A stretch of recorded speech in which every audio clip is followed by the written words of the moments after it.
And some of you have kind of touched on this already. How about as a professional, how have you seen culture and language influence the care and services in your field? Particularly if you were in an internship, were interacting with folks.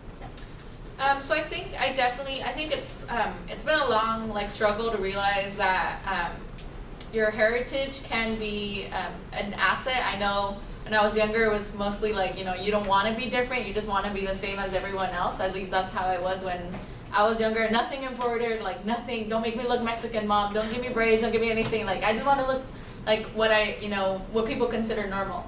And now I've definitely seen my heritage as an asset, especially working with different groups. I've conducted focus groups with Spanish-speaking women, and it's definitely an asset if obviously if you have somebody else that doesn't speak their language or is not from the same culture per se, you're definitely not going to get as much information out of the participants. And I understand certain components that are important, not only to just go in asking questions, it's very important to build a relationship, make some of that small talk with those community members. So that's definitely something I know from my culture that's very important to other people as well. And definitely something else was, my parents only had elementary school education, so you always worry that it's gonna hit, because I've always had to do everything kind of by myself after elementary school. They can't really help you with writing, they can't really help you with anything else. But I've actually been using them as a resource, and I also am able to understand kind of how their mind works and what their reading level is. So when we're developing materials for our community, I'm usually the one that says that's not the appropriate word, that's not the colloquial term. It needs to be low. The level needs to be lowered down, because I'm always if my parents were to see this, could they understand it? Because I've always been the one to fill out paperwork for them, doing pretty much all of that stuff, any legal stuff, medical stuff. I've always filled that paperwork for them, so I kind of understand their reading level and what would be appropriate for our community, and also stuff that is culturally relevant. At least what I would develop would be closer to a final product than somebody else from another culture would develop. Even then, we would still need to have it checked by actual community members. I just haven't put that in. And I think that's been an asset. And then I think definitely understanding that the whole community, our communities actually are full of knowledge. Definitely not knowledge that is not appreciated by mainstream society, but knowledge, a lot of our communities maybe have oral traditions. That's a type of knowledge that is not appreciated. And I feel some other cultures don't recognize it as much, because I went to a conference, an experimental biology conference earlier this week, and somebody said they're not very knowledgeable. And in me, I was just no, they are knowledgeable. It's just knowledge that is not appreciated by higher education, but the community is full of knowledge. They can tell you more about the community than anything else, and I think that's also why I'm interested in more of that community-based participatory research, where we involve the community in the research process. Well, as I had said before, the language barrier is a huge part of this field. Because, the project that I did, part of it was interviewing speech therapists and asking them about their Latino parents. And I found that the less English they spoke, the less questions they would ask. They would kind of just assume, well, you're the professional, whatever you say is fine. But that's not okay, because they're not always going to be in the speech clinic with you. They're going to go out in the community. They're going to go home. And what if the parent is part of the team? They're supposed to also work on what you're working on outside of the speech room. So, that's something that I hope to address in my career, to make sure that they do ask me questions. What do you want to know? Don't feel embarrassed to ask me questions. And, there's no stupid question here, because, they're just parents. They don't know.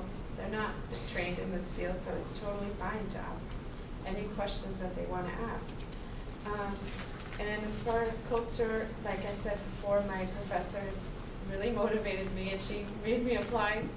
She made me apply for my project to be presented at the ASHA convention. I don't know if y'all know what that is, but it's the American Speech Language Hearing Association. They kind of govern all audiologists and speech therapists in the country. And so I just applied. I didn't expect anything to happen, but it was selected as like a poster presentation, so I had to go to Chicago for the convention. And there were Caucasian women everywhere. It was like 90% Caucasian. I was like, what? Wow. I'm like, where are all the, minorities? But so that was also a big eye-opener. And my parents went with me too, and they said the same thing, like, wow, Brittany. And it's all women too. There's like so many women. But yeah, that's a big issue right now, I think, in this field. So that's what I would say. I would just want to comment real quick. I would definitely agree. The conference, it was in San Diego out of all places. I was like, I told my friend, I'm like, you could easily find me, just look for the brown person, because there's like none here. So I went to the Experimental Biology Conference, which is, under that, there's multiple societies, probably societies you guys might be interested in, but the one I went to was the American Society for Nutrition. But even then, I was just surprised, like, how there wasn't really that many people of color at the conference. And so this is why we have the Allied Health Academy. You hear it directly from students folks who just went through grad school and are now getting into the professional conferences, right? And you look around and the room does not look anything like this. Like being able to look around and seeing the faces in here. Go ahead, look around, see the faces. These like faces of color are rare in these academic and professional spaces. So that's why we have the Allied Health Academy, because we're trying to support you to get into these spaces. Because like Nancy was saying, it's your cultural knowledge of your own communities that is important, and that's how we're going to address the health disparities that are so prevalent in our communities. And so I think it's also good to have that heads up that, like, even though Cal State Fullerton might seem like a diverse campus, like when you leave this space, if you enter into one of the grad school programs and it doesn't look like this, you don't feel feel as surprised. And because sometimes it's like a physical feeling. Like, I don't know if you got that, like when you walk into a room and like absolutely nobody looks like you feel it. And so just trying to share with you some of the things to expect and how to deal with them. Did you go to sleep? Yeah. Okay, so As a professional. so culture and language, right? Yeah. Okay, so culture and language, just to kind of piggyback on what Erin was saying, the people that you will treat in the healthcare field, they're not all Caucasian. They're not all just one race. We need that diversity in this field, because the clients and the patients, they need to be able to relate to you. They need to be able to feel trusting of you. And whether it's like as an ABA therapist, I've been in a Vietnamese home, and like we find our cultural similarities, and I just felt at home. Like I felt welcome treating their kiddo for ABA therapy. And you don't necessarily have to be the same race or same culture, but having that diversity and that understanding that there is diversity is such an important thing in our field, in all allied healthcare fields. In terms of culture and language and OT, we have a very client-centered focus and a patient focus. So everything that we do in therapy is for that client to regain whatever occupation they have impairments in. So a big thing in Filipino culture and a lot of cultures is food. Like if I'm treating some older Filipino woman that usually cooks and enjoys cooking and loves to bake and all that stuff, but she has lymphedema, the early stages of lymphedema, and her upper extremity is swollen, her joints are hurting, like that's the one thing that I'm gonna focus on therapy so that she can get back to that occupation that makes her happy, that makes her mentally like in sync, you know what I mean? So it's knowing that those little bits and pieces that you have in your own culture and kind of applying it in the field, it's very much admired and it's needed, and